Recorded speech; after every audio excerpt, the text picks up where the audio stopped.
요한복음 13장 21절로 30절 말씀입니다. 요한복음 13장 21절로 30절 말씀 함께 합독하시겠습니다. 예수께서 이 말씀을 하시고 10년이 괴로워 증언하여 이르시되 내가 진실로 진실로 너희에게 이르노니 너희 중 하나가 나를 팔리라 하시니 제자들이 서로 보며 누구에게 대하여 말씀하시는지 의심하더라. 예수의 제자 중 하나가 곧 그가 사랑하시는 자가 예수의 품에 의지하여 누웠는지라.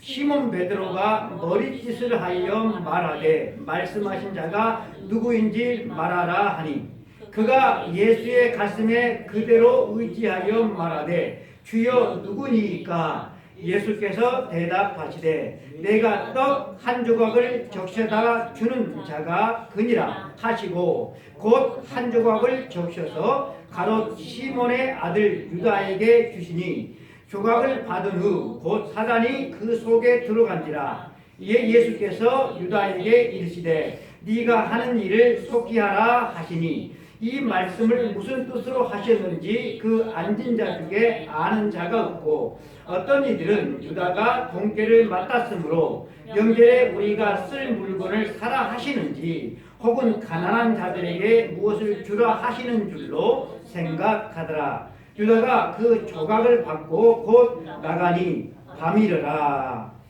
아멘. 기도하겠습니다. 하나님 아버지 감사합니다.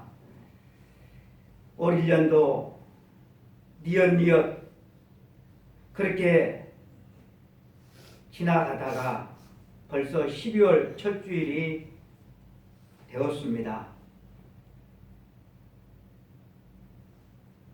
그 많은 세월 동안 저희들이 어떻게 살아왔는지 분명한 것은 하나님의 은혜이었고 복주심이었고 지켜주심이었고 함께 하심이었음을 믿습니다. 그러나 돌아보면 삶의 열매는 너무나도 보이지 않습니다. 주님, 이 시간 주님 앞에 나와서 예배를 드리는 저희들에게 필요한 것이 무엇입니까? 하나님의 은혜를 아는 것이고 그 받은 은혜 안에서 믿음으로 살아가는 것입니다. 주님, 우리에게 필요한 은혜를 부어 주옵소서. 새 차를 마련하고 주님 앞에 감사 예물을 드립니다.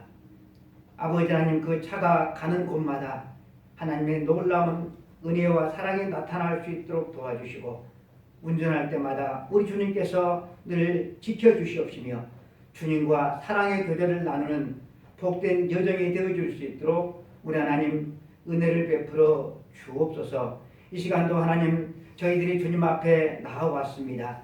하나님 아버지 주의 은혜를 간구합니다. 각자 필요한 모든 은혜들을 우리들에게 내려 주옵소서. 우리 주 예수 그리스도 이름으로 간절히 축복하며 기도드리옵나이다. 아멘. 우리가 읽은 이 본문 말씀을 가지고 내가 하는 일을 속히 하라. 우리 따라서 할까요? 내가 하는 일을 속히 하라. 내가 하는 일을 속히 하라. 우리가 해방된 지 그렇게 많은 세월은 아니죠.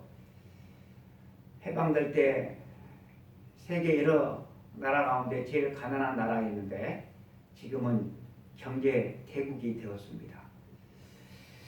그런데 해방 이후에 많은 권력자들이 국민들의 기대를 저버렸어요. 그래서 기대를 저버린 그 지도자들의 비참한 말로를 우리는 똑똑히 보았습니다. 그런데 안타깝게도 우리가 또 보게 될 것 같습니다. 권력자에게 권력을 임시로 위임한 것은 국민과 나라를 위해서 또 더 나아가서 주변 국가들과 평화로운 관계를 위해서 거기에다가 힘을 쓰라는 뜻이었죠. 하지만 그들은 자기 자신의 영달만을 위해서 그리고 자기 자신들에게만 좋은 나라를 만들고 말았습니다. 그리고 그 결말은 참으로 비참했습니다. 이러한 최근의 역사를 너무나도 잘 알면서도 지금 현 대통령은 역대 대통령들보다 더 헌정 질서를 어지럽히고 있는 것 같습니다. 역대 대통령 가운데서 가장 낮은 지지율이 그의 잘못을 나타내주고 있는데도 불구하고 자기만 모르는 벌거벗은 임금님을 보는 것만 같아서 참으로 불쌍하고 측은하기만 합니다. 충성의 대상이 살아있는 권력자여야 하는가? 과연 충성의 대상이 누구여야만 하는가? 자기 부인이어야 하는가? 아니면 국민들이어야 하는가?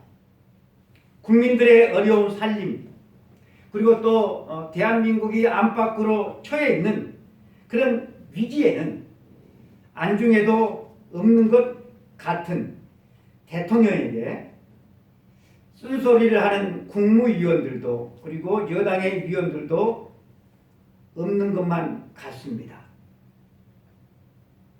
침묵하고 잠잠히 있든지 아니면 잘하고 있다고 옹호하고 흉켜 세우는 간신들만 있는 것 같습니다.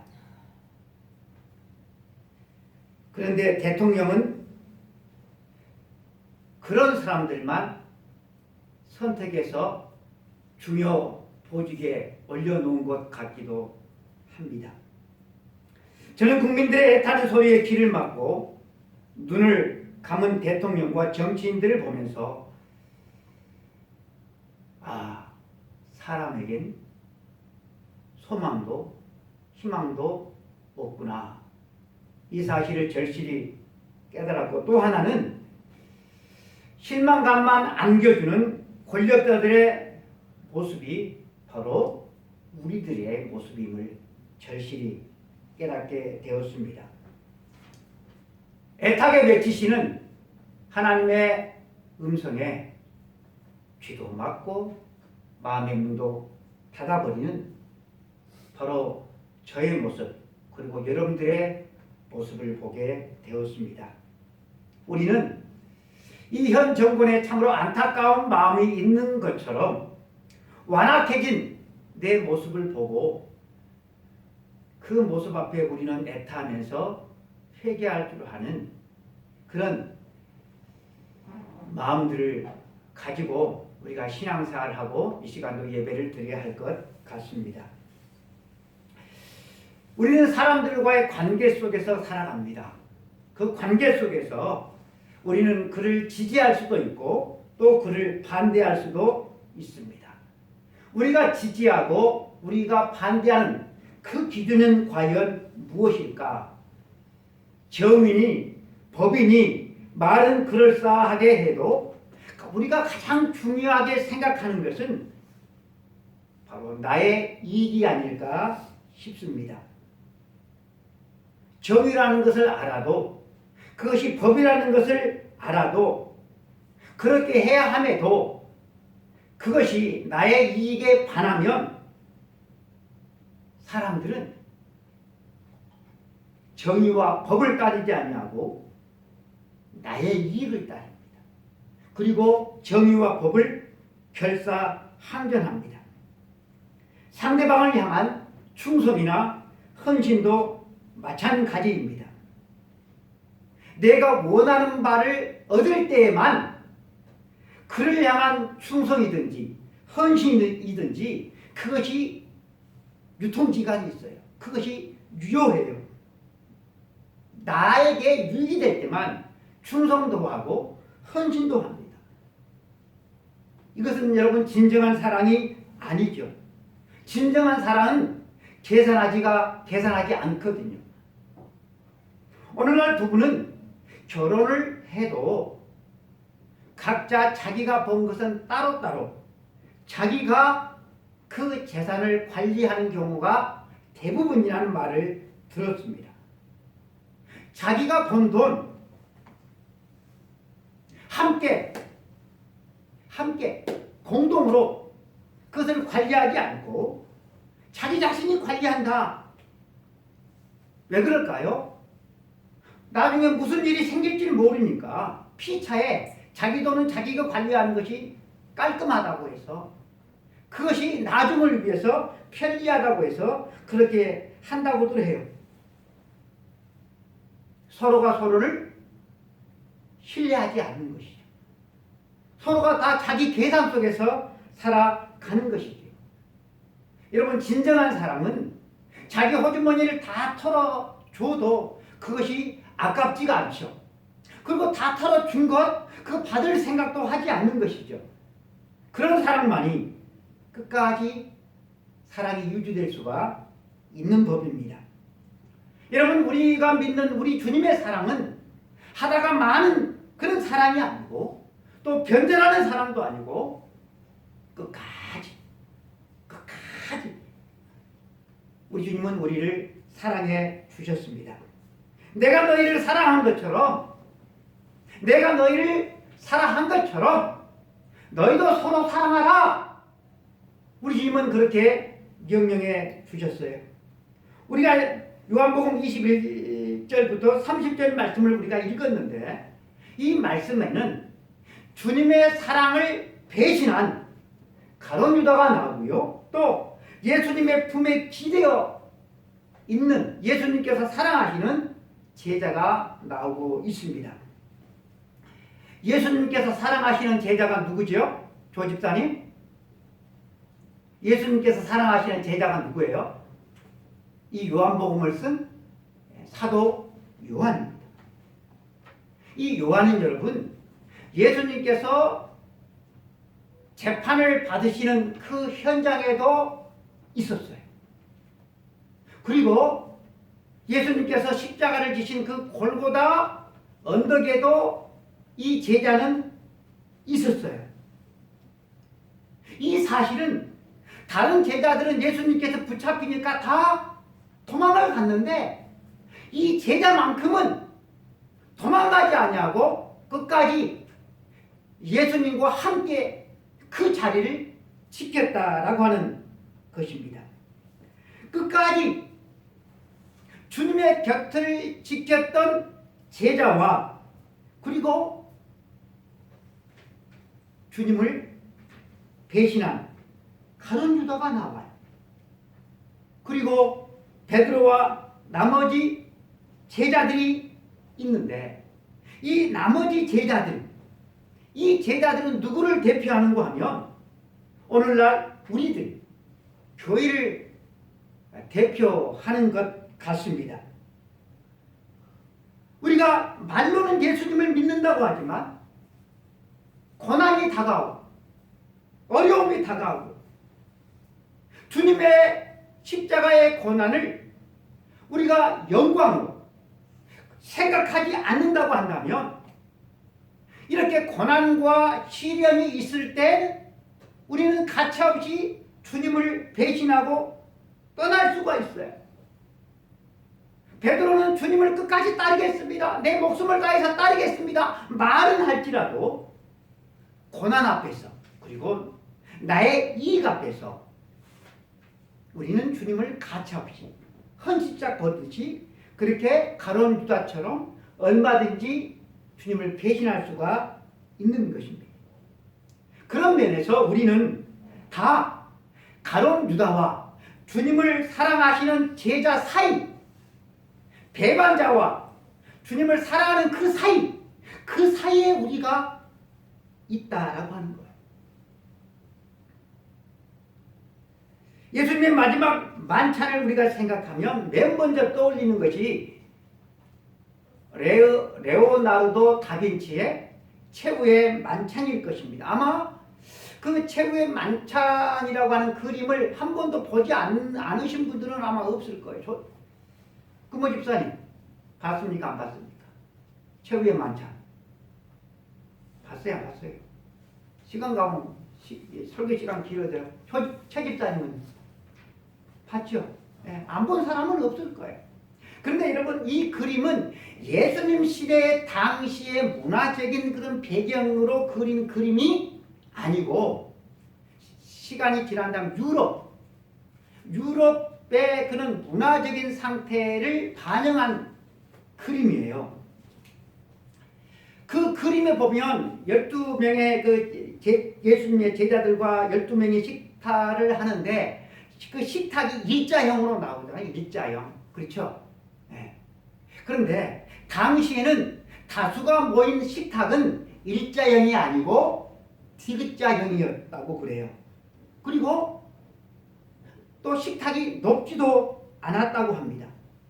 그 그림을 보면 창문으로 밖에 그 배경이 자연히 보여요. 그러나 6월절 식사는 낮에 하는 것이 아니고 밤에 합니다. 그러니까 캄캄하게 되겠죠. 그러니까 그림이 잘못되어진 것이죠. 또 그 그림을 보면 다 의자에 앉아서 식사를 하는데, 당시의 유럽 그 유대인들의 식사 방법은 식탁에 앉아서 식사를 하지 않고 비스듬히 누워서, 그러니까 대부분 다 그 오른손잡이였으니까 왼쪽으로 누워가지고 왼쪽으로 몸을 받치고 오른손으로 이렇게 밥을 먹었을 거예요. 그렇게 누워서 식사를 했기 때문에 식탁이 어땠을까요? 높았을까요? 네, 낮았어요.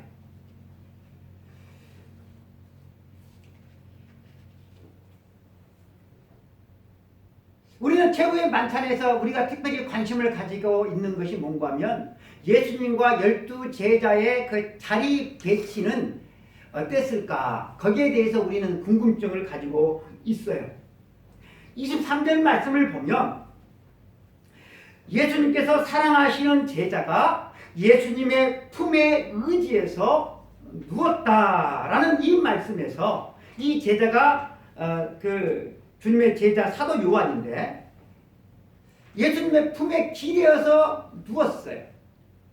그러면 이 제자 요한은 예수님의 바로 옆에 있는 것이죠. 자리가. 그렇잖아요. 예. 그러면 오른쪽일까 왼쪽일까? 학자들은 오른쪽이라고 그래요.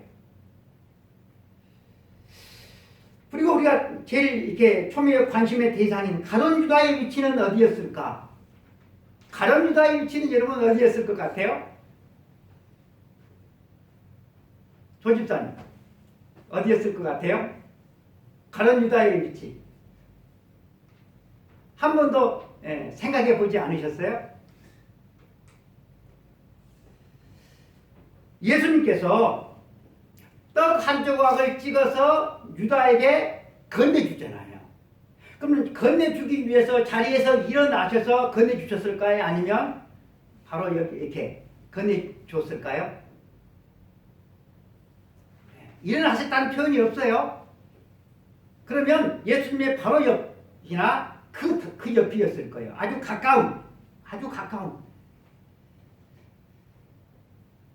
우리는 요즘에 참 이렇게 다른 사람들과 함께 이렇게 밖에서 먹는 밥들이 참 많아요.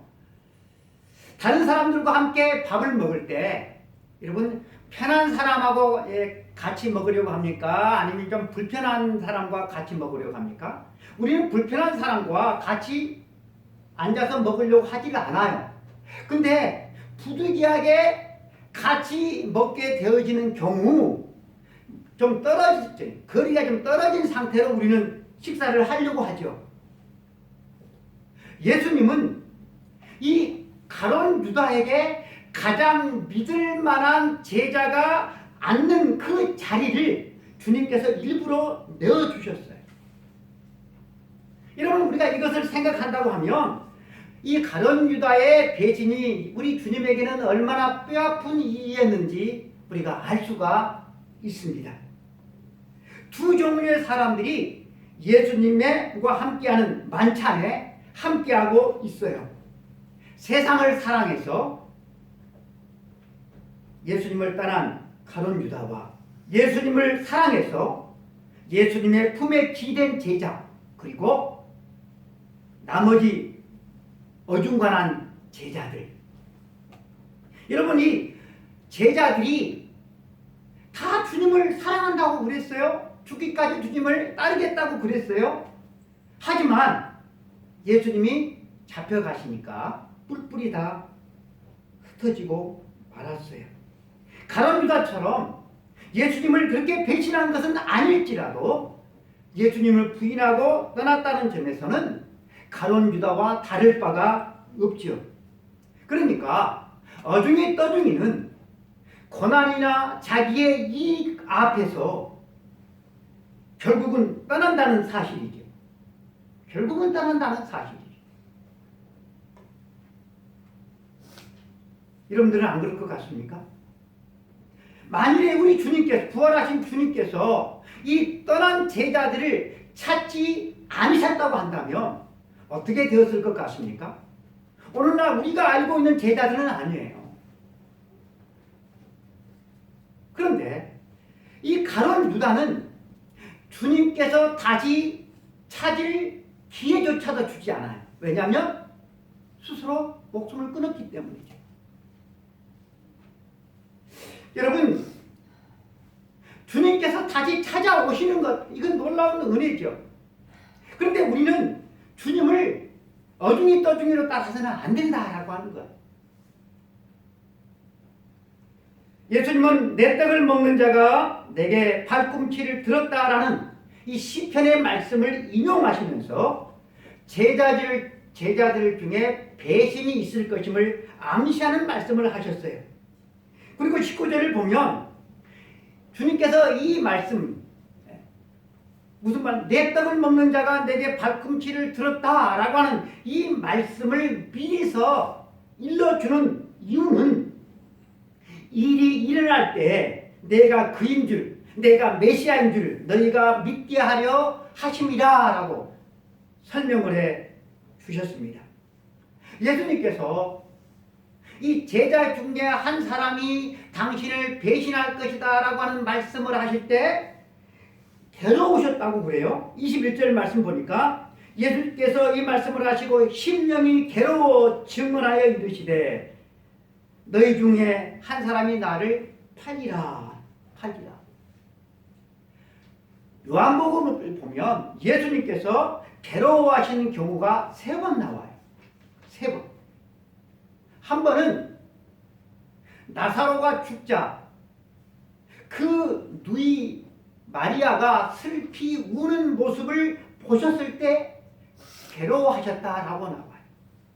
그리고 또 한 번은 주님께서 십자가를 앞두고서 심히 괴로워하셨다라고 나와요. 그리고 마지막, 여기 이 장면에 제자가 배신할 것을 말씀하셨을 때 괴로우셨다고 그렇게 말씀을 하고 있는데 이 3번이 다 무엇과 관련이 있는가 하면 다 죽음과 관련이 있어요. 아무리 죽음이 영광에 이르는 관문이라고 하지만 죽음은 이별이잖아요. 그래서 죽음이라고 하는 현실 자체는 경쾌한 일이, 우리가 환영할 일이 아니고 괴로운 일이다 라고 하는 것입니다. 주님은 너희 중 하나가 나를 팔리라 라고 예언하십니다. 12명의 제자들 가운데 당사자만, 배신자 당사자만이 알죠. 그리고 나머지는 아무도 몰라요. 너희 중 하나가, 여기는 여러분 누구든지 다 포함될 수가 있어요. 누구든지 너희 중 하나가. 그러므로 여러분, 우리는 예수님을 사랑하는 자가 될 수도 있고요, 예수님을 배신하는 자가 될 수 있어요. 누구 중 누구든지. 여기서 팔다라고 하는 이 단어는 파라디도미라고 하는 헬라어인데요, 넘겨주다라고 하는 뜻이 있습니다. 넘겨주다.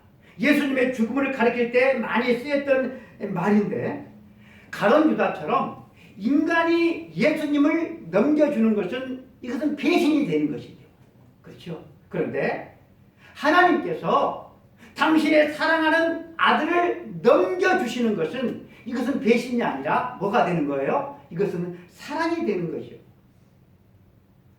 그 주어 누가 넘기느냐에 따라서 배신이 될 수도 있고 사랑이 될 수도 있는 것입니다.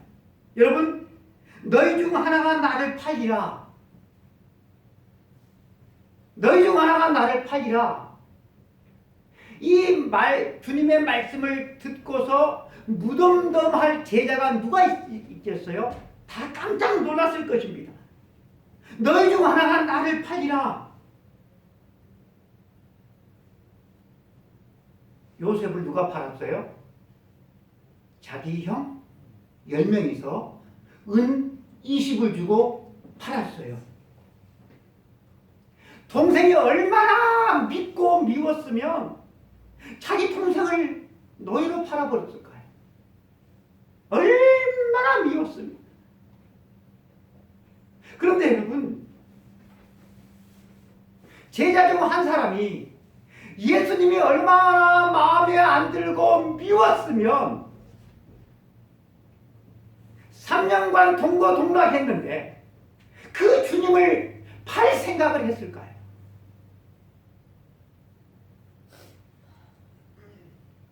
예수님은 도대체 누구를 가리켜 하시는 말씀일까요? 제자들은 서로가 서로를 보면서 의심했어요. 22절 말씀을 보면 제자들이 서로 보며 누구에게 대하여 말씀하시는지 의심하더라. 마태복음을 보면 그들이 몹시 근심하여 각각 여짜오되 주여 나는 아니지요 라고 물었다고 나와요. 도대체 누가? 여러분, 주님의 제자 중 하나가 나를 팔리라 라는 말씀을 하셨을 때 주님을 배신할 마음이 전혀 털끝만큼도 없는 제자였다고 한다면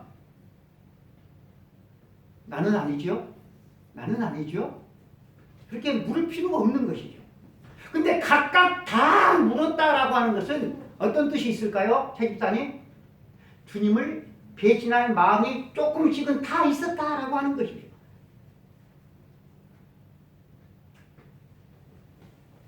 예수님께서 온갖 기적을 행하시고 그리고 예수님께서 예루살렘에 입성하실 때 온 군중들이 호산나 호산나 그렇게 예수님을 대대적으로 맞이하고 환영해 줄 때는 참 좋았습니다. 그런데 예수님은 자신이 버림을 받고 십자가에서 죽는다는 말씀을 그런 예언을 종종 하셨어요. 제자들이 주님을 따르는 이유는 뭡니까? 예수님을 통해 한 자리를 찾아보려고 한 자리를 꿰차보려고 그렇게 하는데 주님은 당신이 죽을 거라고 하는 거예요. 죽을 거라고. 그래서 당신이 죽을 거라고 하는 주님의 말씀에 제자들은 내가 정말로 이 사람을 잘 선택하긴 한 건가?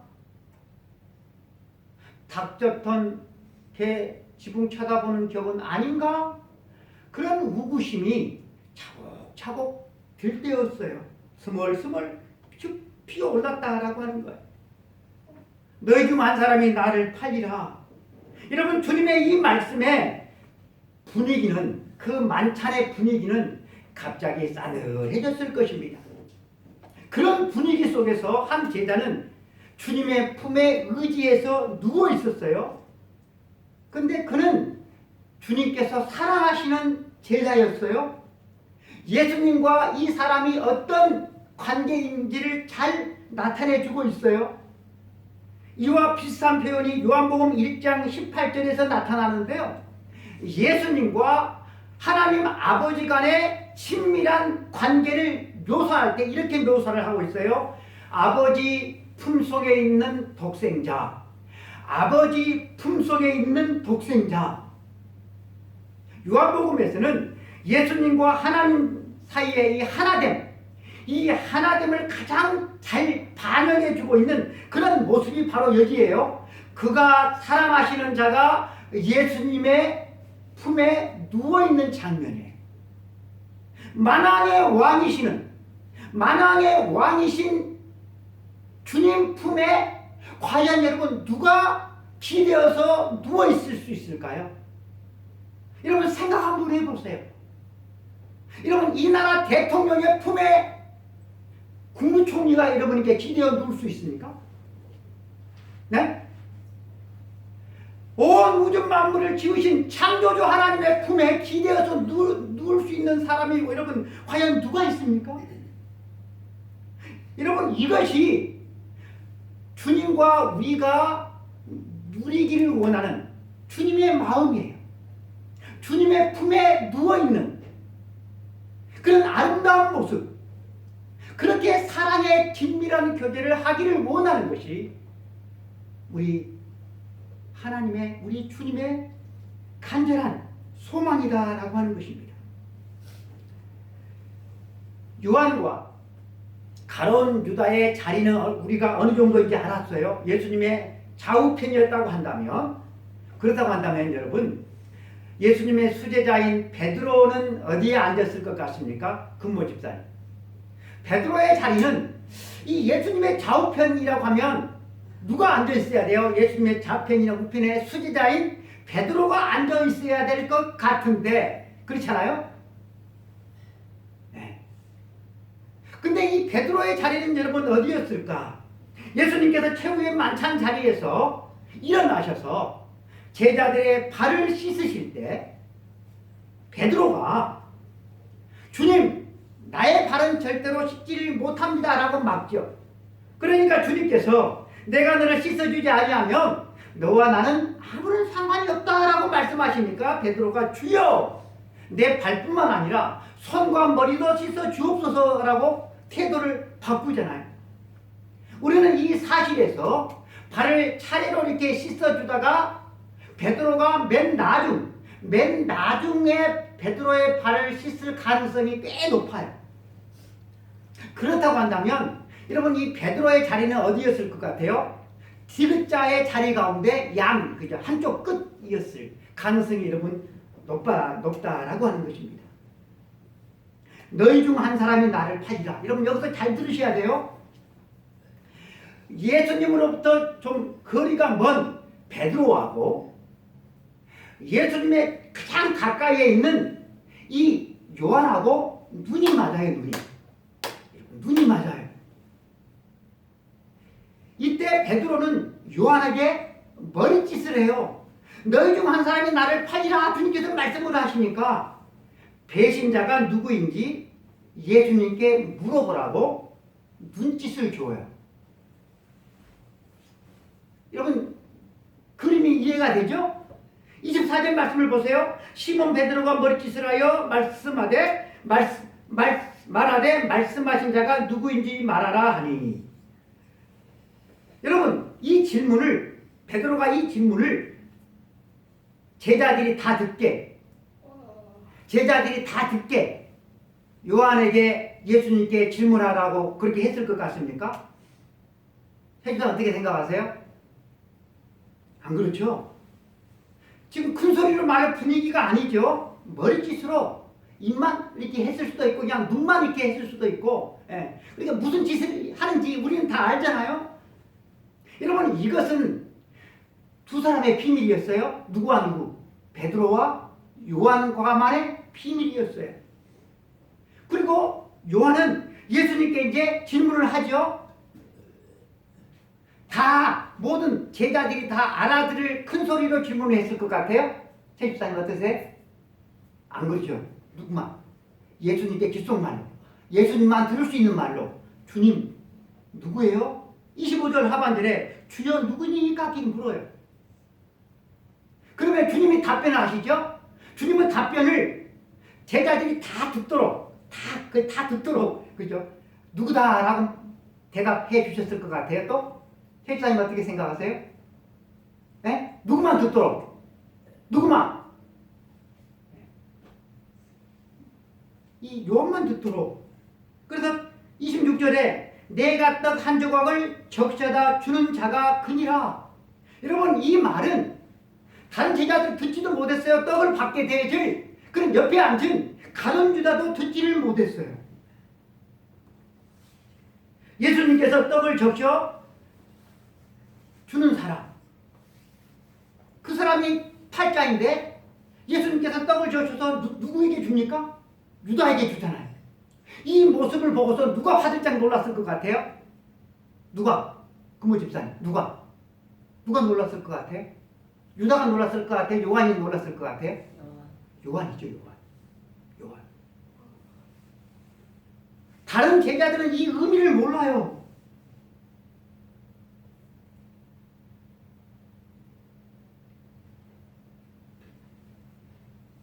그러니까 제자 중 이 가룟 유다가 예수님을 팔다는 이 사실을 제일 먼저 안 사람은 바로 이 요한이죠. 예수님으로부터 떡을 받은 유다, 가룟 유다는 어떻게 됩니까? 27절 말씀을 보면 조각을 받은 후 사탄이 그 속에 들어가니라. 예수님은 이 유다의 발을 씻어 주셨어요. 뭐 그냥 말로 그냥 뭐 유다다 그렇게 할 수도 있는데 떡을 적셔서 유다에게 친히 주어요. 예수님의 이 모습은 안타까운 마음이죠. 예수님의 안타까운 마음. 제자를 향한 최후의 애정 표시, 끝까지 사랑하는 그 주님의 모습을 우리는 볼 수가 있습니다.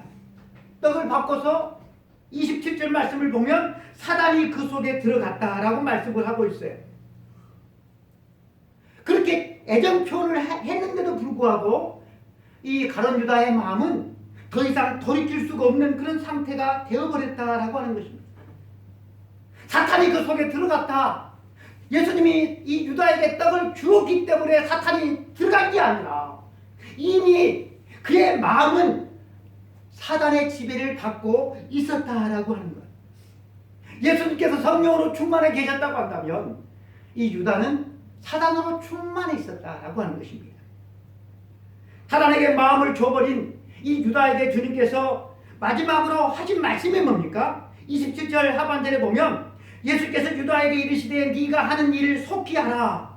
여기서 네가 하는 일이라고 하는 것은 직역을 하면 네가 지금 하고 있는 일입니다. 이미 유다의 마음은 예수님을 배신하고 있었어요. 몸은 예수님과 함께 있어요. 그것도 멀찍이 있는 게 아니라 가장 예수님과 가까이 있음에도 불구하고 이미 마음은 예수님을 떠나서 돈과 권력에 가 있었다라고 하는 것입니다.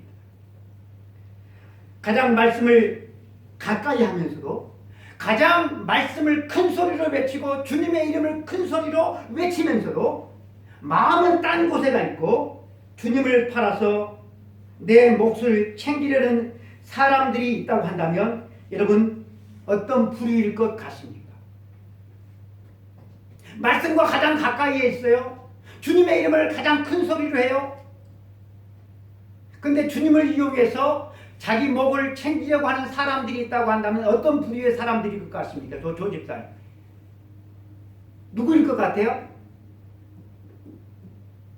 새 집사님 누구일 것 같아요? 성직자들입니다. 목회자들입니다. 저 같은 사람들입니다. 어제 엊그젠가요? 집사람과 이야기를 하다가 목회자들이 은퇴를 하고 난 다음에 대예배는 참석하는데 그 나머지 예배는 참석을 하기 싫어한다는 이야기를 제가 듣고 얼마나 깜짝 놀랐는지를 몰라요. 그렇게 죽도록 눈에 흙이 들어가기까지 예배를 중히 여기고 그렇게 참석하라고 큰 소리 치던 목회자들이 물론 다 그런 것이 아니고 극히 일부이겠지만 제가 앞으로 그렇게 된다면 어떻게 될까 심히 걱정이 되고 염려가 되었어요. 누구나가 다 그럴 가능성은 있는 거잖아. 그렇잖아요. 저는 은퇴를 하면 저를 모르는 교회에 가서 나 은퇴 목사요 이게 아니고 나는 집사입니다. 서리 집사입니다. 하고서 그 교회에 충성할 그런 마음을 저는 갖고 있어요. 그런데 이 마음이 변할 수가 있는 거잖아. 그래서 기도를 하게 됐어요. 사랑하는 성도 여러분, 요셉을 판 사람들이 딴 사람들이 아니고 요셉의 형들이었어요. 예수님을 팔고 죽이는데 앞장섰던 사람들이 뭐 이방인들이나 뭐 일반 사람들이 아니라 장로, 제사장, 바리새인들 이런 지도자들, 종교 지도자들이었어요. 가론 유다였어요. 여러분 겉모양만 신자인 것이 얼마나 무서운 일인지를 몰라요. 종말의 시대에 여러분 누가 성도를 비파하고 죽이는지 아세요?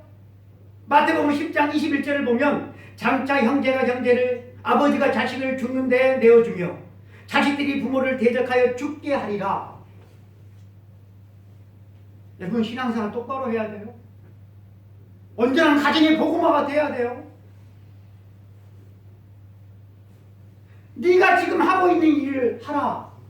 여러분 제자들이 주님의 이 말씀을 듣고서 제자들이 이 말의 의미를 여러분 알았을까요? 28절을 보면 이 말씀을 무슨 뜻으로 하셨는지 그 앉은 자 중에 아는 자가 없고 아무도 몰랐어요. 누구만 알아요? 그러면 지금 누구만 알까요? 요한과 누구? 배반자? 유다만 알아요.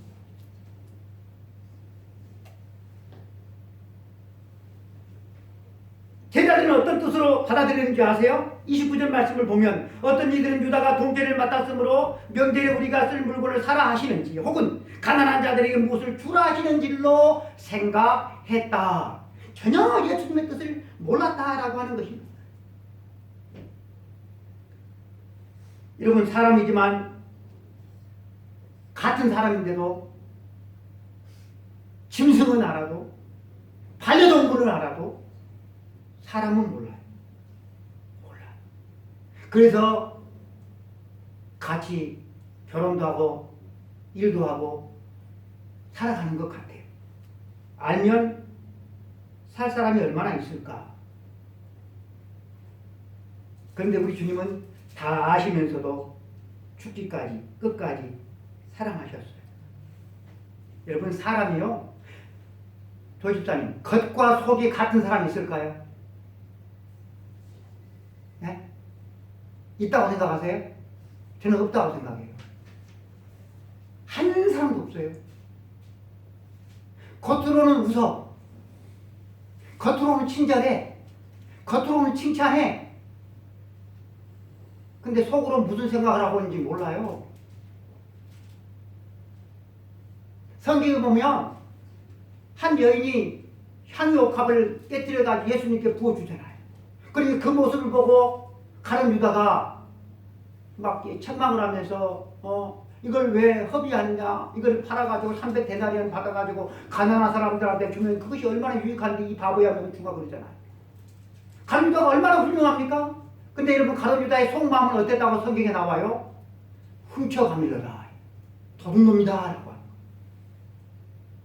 사람의 마음은 몰라요 여러분.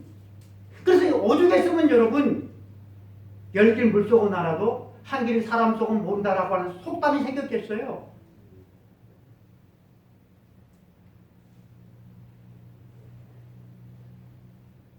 가룟 유다의 마음은 예수님의 안중에도 없었어요. 가난한 이웃도 안중에도 없었어요.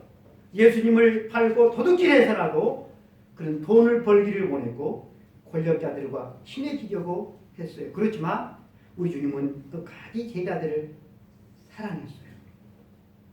끝까지 여러분 사랑했어요. 하지만 유다나 그리고 나머지 제자들 요한만 빼놓고 이용하려고 했어요. 그리고 끝내 가룟 유다는 예수님을 배신했어요. 여러분 유다에게 주님께서 이제 마지막으로 하신 말씀이 뭔가 하면 네가 하는 일을 속히 하라 그랬어요. 네가 하는 일을 속히 하라. 네가 지금 하고 있는 일을 속히 하라. 여러분 주님께서 이 시간에 여러분 한 사람 한 사람에게 네가 하고 있는 일을 속히 하라고 하면 여러분 그 일은 어떤 일이 될 것 같습니까? 하나님의 영광을 위한 일이 됐고 하나님의 기쁨을 위한 일이 될 것 같습니까? 아니면 나의 영광과 나의 기쁨을 위한 일이 될 것 같습니까? 연말이 되니까 이제는 재정보고를 해야 돼요. 다 입력을 해야 돼요. 1년 동안 여러분 이게 저만 알고 다른 사람들은 모르. 이게 까발려지면 이게 공개되면 어떨 것 같아요? 내가 1년 동안 기도를 얼마나 했나, 성경을 얼마나 봤나, 전도를 얼마나 했나, 내가 예배 생활을 얼마나 했나, 내가 구제를 얼마나 했나. 이러면 이것이 성적표로 이렇게 다 이게 나온다고 한다면 어떨 것 같습니까? 네가 지금 하고 있는 일을 하라라고 말씀을 합니다. 사랑하는 성도 여러분, 주님께서 우리에게 네가 하고 있는 일을 하라라고 했을 때 그 일이 우리 모두가 다 주의 영광, 주의 기쁨이 되는 일이었으면 좋겠습니다. 어떻게든 나의 일을 추구하고 믿음을 떠나고 배반해서 내 것을 땅의 것을 추구하려고 하는 그런 가론유다의 길을 우리가 걷지 않기를 원합니다. 말씀을 맺겠습니다. 삶에 어려움이 있어도 또 순간순간 내 이익이 좀 보여도 끝까지 주님의 길을 걸어갈 수 있는 믿음의 백성들이 되기를 축복합니다. 세상으로 힘을 삼고 세상으로 자랑을 삼고 살아가는 세상 사람들이 아니라 주님으로 힘을 삼고 주님으로 자랑을 삼고 살아가는 거룩한 하나님의 백성들 되기를 축복합니다. 기도하겠습니다. 하나님 아버지 감사합니다. 오늘도 주의 전에 나와서 예배를 드리게 하시니 감사합니다. 끝까지 주님을 따라갈 수 있도록 주님 도와주옵소서.